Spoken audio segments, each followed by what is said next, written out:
va? En Perfiles vamos a estar hablando en segundos con la doctora Lilita Puig. Lilita Puig es licenciada en Ciencias Políticas, es docente, ocupó cargos a nivel nacional y provincial e integra lo que se llama la Fundación ALEM. Bueno, es un grupo de especialistas multidisciplinario para analizar las políticas públicas que tienen que ver en este particular contexto de la pandemia del COVID en la Argentina. En segundos con Lilita Puig, aquí en Perfiles de Época.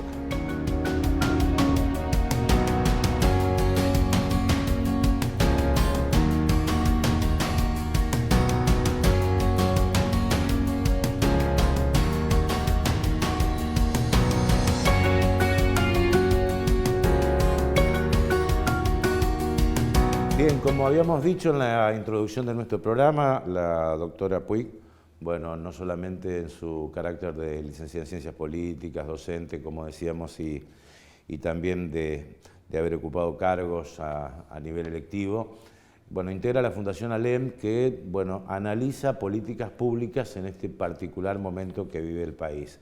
Así que, te saludamos y gracias por estos minutos. No, gracias a vos, Guillermo, con mucho gusto. Que estés bien de salud, fundamentalmente. Sí, lo que pasa es que esto de los Zoom y de tanta computadora, al final el cuerpo lo siente. Sí, sí. Vamos a arrancar por el principio. O sea, desde el arranque de lo que, se llama cuarentena, que en realidad es la cuarentena más larga del mundo, desde el gobierno se planteó el dilema salud o economía.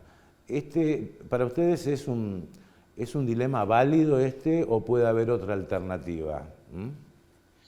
Mira, nosotros lo que planteamos desde un primer momento, que tuvimos la suerte de tener un buen equipo de especialistas, tanto en cuestiones sanitarias, biólogos y especialistas en salud, que por supuesto ese grupo está encabezado por el doctor Rubinstein.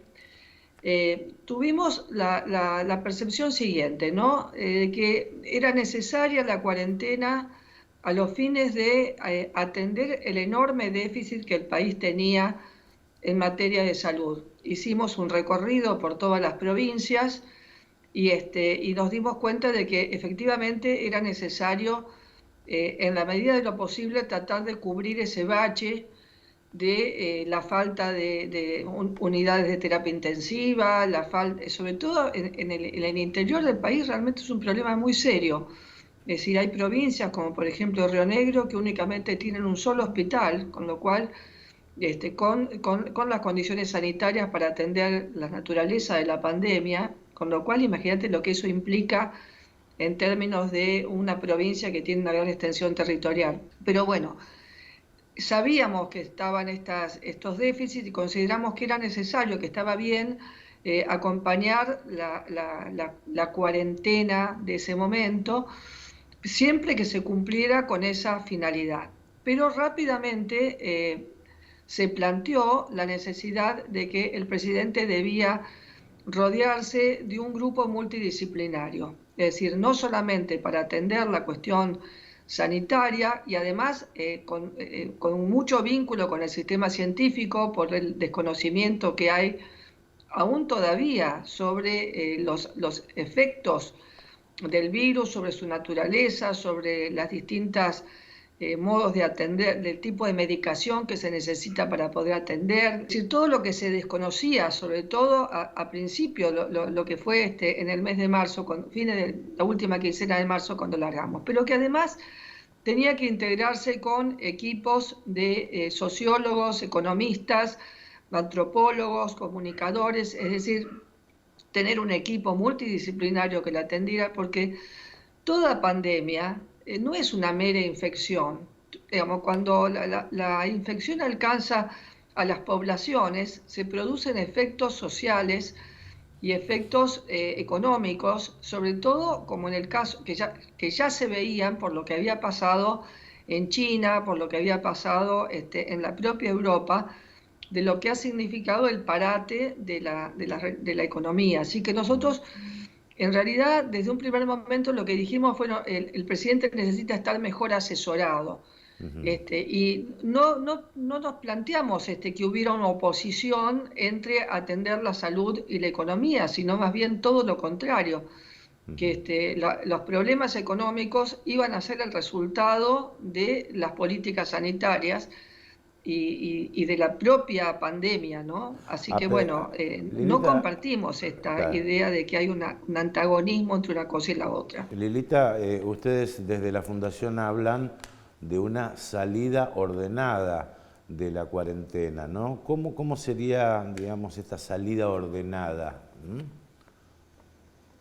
Mira, la idea principal es que la cuarentena no alcanza como un instrumento para atender el problema, que en realidad el problema principal, desde el punto de vista sanitario, consiste en establecer quiénes son las personas que están infectadas, para lo cual el país estuvo muy atrasado en la disponibilidad de test porque no se hicieron las inversiones a tiempo, no se entró en ese mercado internacional que era muy exigido, digamos, la producción de tests, los kits de test, ¿no?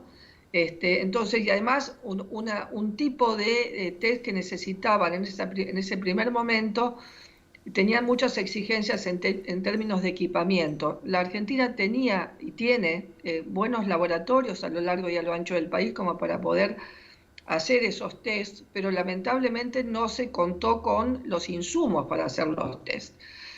Y la salida ordenada implica poder testear fundamentalmente a los grupos vulnerables. Es decir, los grupos vulnerables, ¿quiénes son? No solamente las personas que tienen alguna patología previa que puede vincularse con el COVID y producir, digamos, una situación muy grave en los individuos, sino también aquellos que tienen contacto permanente con las personas, dados obviamente el personal sanitario, el personal de seguridad, las personas que viven encerradas en un espacio limitado, como pueden ser no solamente los geriátricos, sino también las cárceles, y todo aquel lugar que implique una aglomeración de personas en espacios chicos. Sí. Entonces, primer lugar, testear. Segundo lugar, tener equipos de rastreadores. Los equipos de rastreadores se forman con personal sanitario o con personal vinculado al mundo sanitario. Nosotros tenemos hace muchos años una legislación para emergencia donde están perfectamente identificados las personas que pueden ayudar desde lo civil para catástrofes o emergencias de esta naturaleza. Entonces simplemente una capacitación rápida, porque no es una capacitación muy exigente, y el rastreo de los contactos cercanos de aquellas personas infectadas. Eso nos hubiera permitido tener desde un primer momento un control sobre la población infectada por sus contactos cercanos. Esto hay que seguir haciéndolo porque esto es una necesidad, pero lo que no se necesita es congelar a la totalidad de la población. Obviamente desarrollar protocolos Sí. para llevar adelante las actividades corrientes que una sociedad tiene y por supuesto generar condiciones de sociabilidad nueva donde la gente aprenda a convivir usando los tapanariz boca, usando, aprender lo de la distancia social, que es una cosa tan difícil de aprender para nosotros, Claro, que somos ¿no? de los abrazos y de sí, los besos, sí. ¿no? Casualmente iba a ir a ese punto, ¿no? Porque muchas de las conductas confluyen en lo que se llama responsabilidad social, ¿no? Es decir, de nuestro propio comportamiento, ¿no? El gobierno ha optado por resoluciones a través de los DNU, que, bueno, es un capítulo aparte desde el punto de vista institucional. Otros países han formulado recomendaciones, ¿no?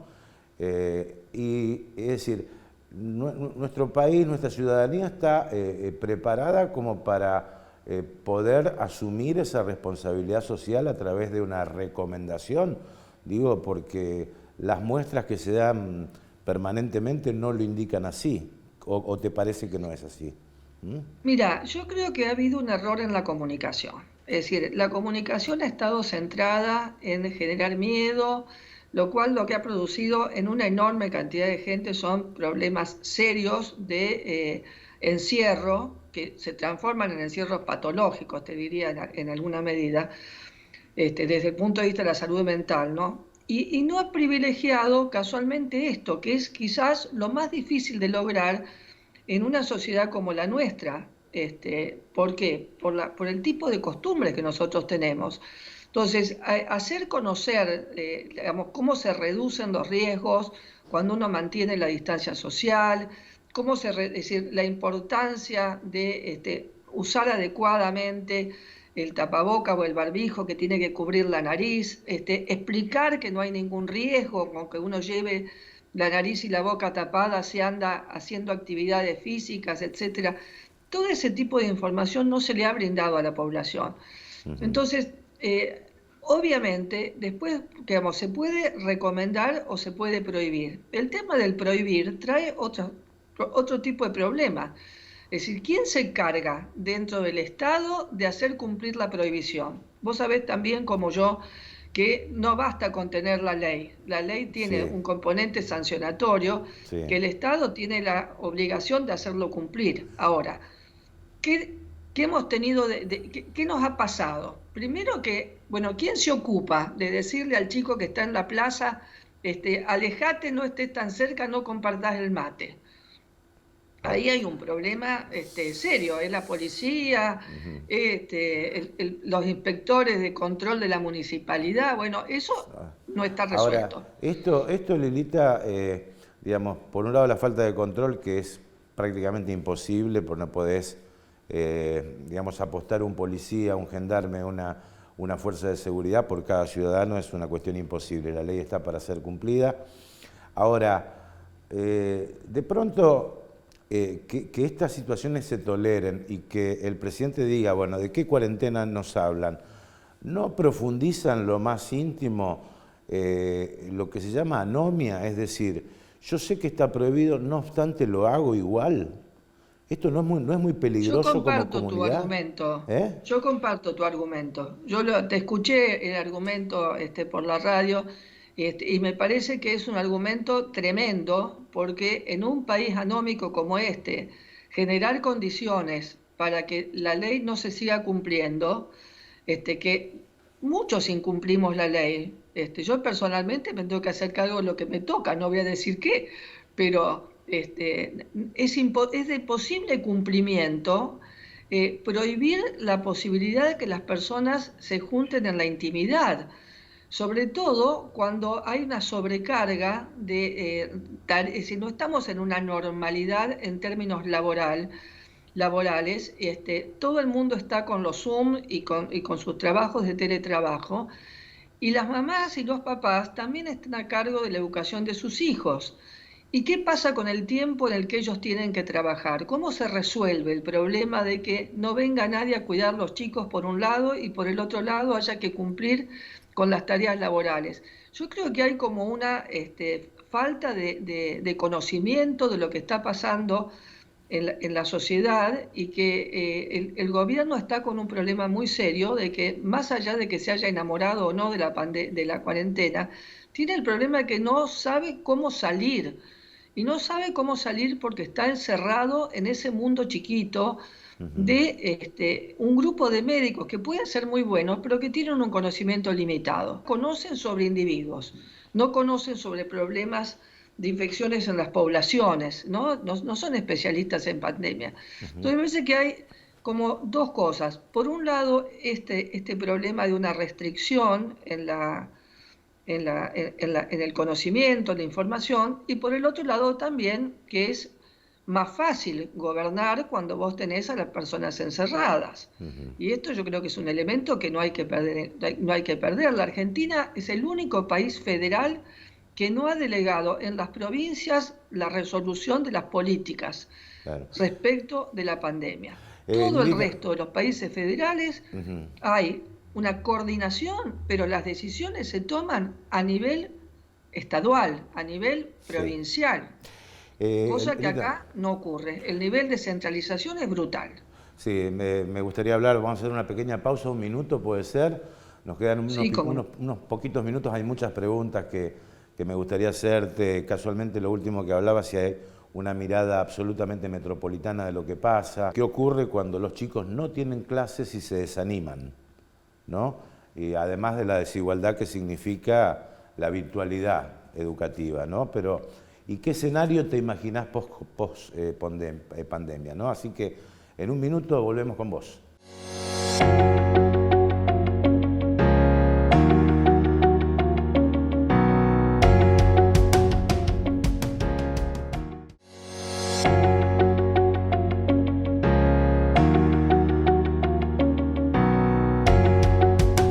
Bien, seguimos con la doctora Puig, Fundación ALEM. O sea, ¿hay que volver a clases? Es la pregunta muy sencilla, ¿no? Hay chicos que se están desanimando, otros que no asisten a clases virtuales, otros que no pueden asistir a clases virtuales porque no les llega ni la conectividad, ni siquiera tienen una computadora en la casa.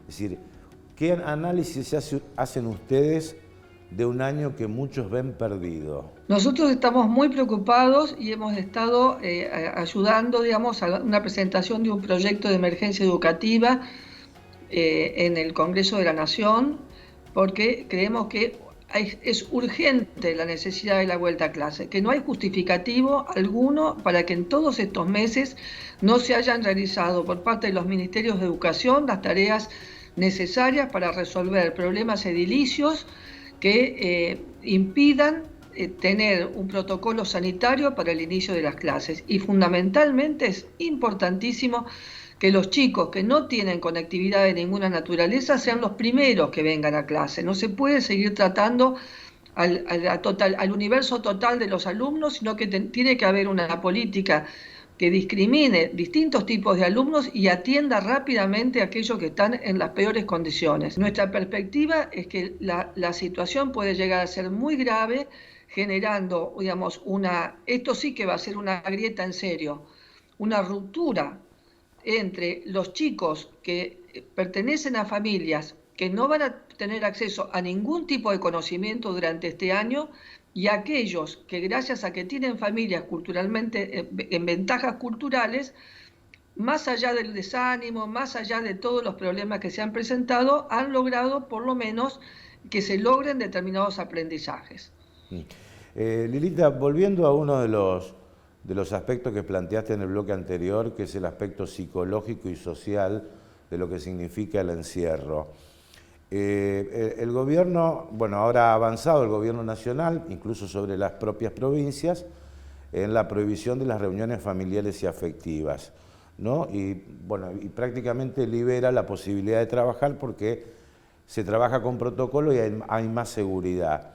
¿Estás de acuerdo con esto, no? ¿Cómo afecta a la cabeza de un abuelo que quiere ver a su nietito o digamos un tío que no puede ver al sobrino y que no puede ni siquiera almorzar, por ejemplo? Esto, además de ser absolutamente inconstitucional, porque realmente avanza sobre, ¿no?, los derechos que todos tenemos y el derecho a la intimidad, y el Estado no se puede meter en lo que vos haces adentro de tu casa, directamente es una locura, porque digamos, se junta con esta idea de creer que por la prohibición se resuelve el problema. Y no es por la prohibición. La prohibición lo que nos ha traído son consecuencias tremendas, hasta con desapariciones de personas.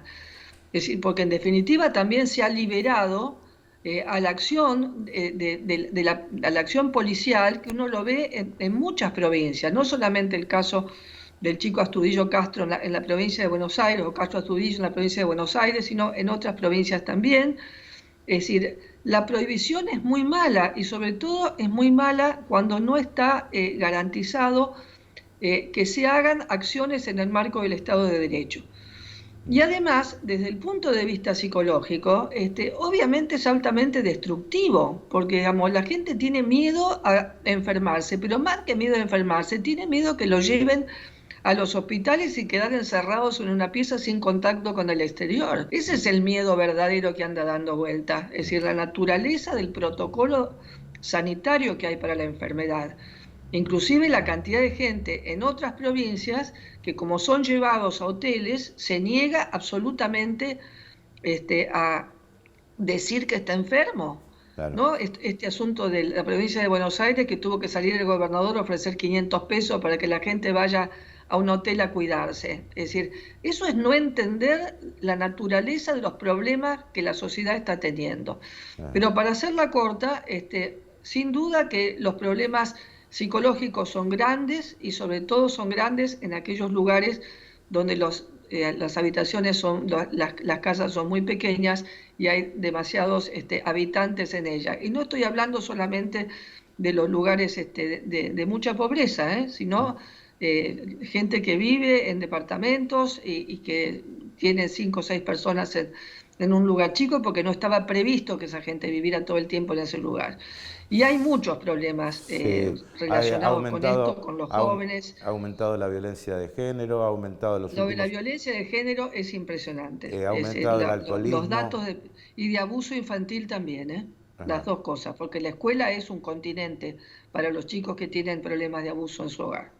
Bueno, ha aumentado el alcoholismo, las adicciones, la violencia de género, bueno, es todo un problema porque el hombre naturalmente es social. Hombre y mujer, digo, ¿no? El ser humano es eminentemente social, seguro, no es... Seguro. Lo que se necesita son protocolos y acostumbrarse a convivir, porque, digamos, imagínate si realmente las vacunas fracasaran, porque, digamos, estamos todos entusiasmados con las vacunas, pero las vacunas no son una garantía. Hay que ver que se prueben y ver qué pasa. ¿Qué pasa si las vacunas fracasan? Además de la catástrofe económica que va a seguir siendo en el resto del mundo, además del nuestro, que está muy grave, bueno, habrá que convivir con esto, como convivimos en alguna época con la parálisis infantil y con la sífilis y con la tuberculosis y con la lepra. Es decir, habrá que aprender a vivir con eso. ¿Cómo imaginás el escenario post pandemia? Es decir, además de aprender a convivir, digamos, ¿cómo se recupera, por ejemplo, económicamente el país después de tantos meses de parate, ¿no? En algunos sectores, en otros están trabajando, ¿no? Pero ¿cómo se recupera? Creo que los problemas, y no lo creo yo solamente, digamos, estoy siendo vocera de una posición, ¿no? Nosotros creemos que lo que se necesita, la magnitud de los problemas económicos de la Argentina y sociales de la Argentina requieren de un acuerdo político, que no se puede pensar, digamos, en que vos vas a salir de este lío con medidas, con algún instrumento genial, sino que acá hay problemas muy graves, es un país que no tiene moneda, es un país que no tiene crédito internacional, es un país del que el mundo exterior desconfía y además el mundo exterior con el que nosotros nos vinculamos también está teniendo serios problemas para poder garantizarnos relaciones comerciales y colocar nuestros productos. Tenemos problemas económicos también, estamos en un problema inflacionario muy serio, con riesgos ciertos de hiperinflación.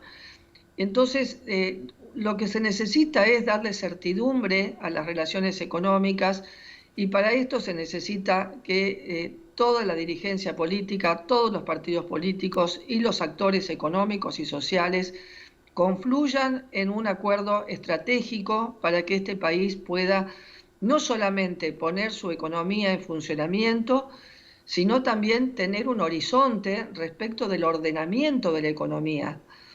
A los fines de que nosotros podamos resolver o empezar a atender un problema gravísimo, que es el de tener un 50% de la población en situaciones de pobreza.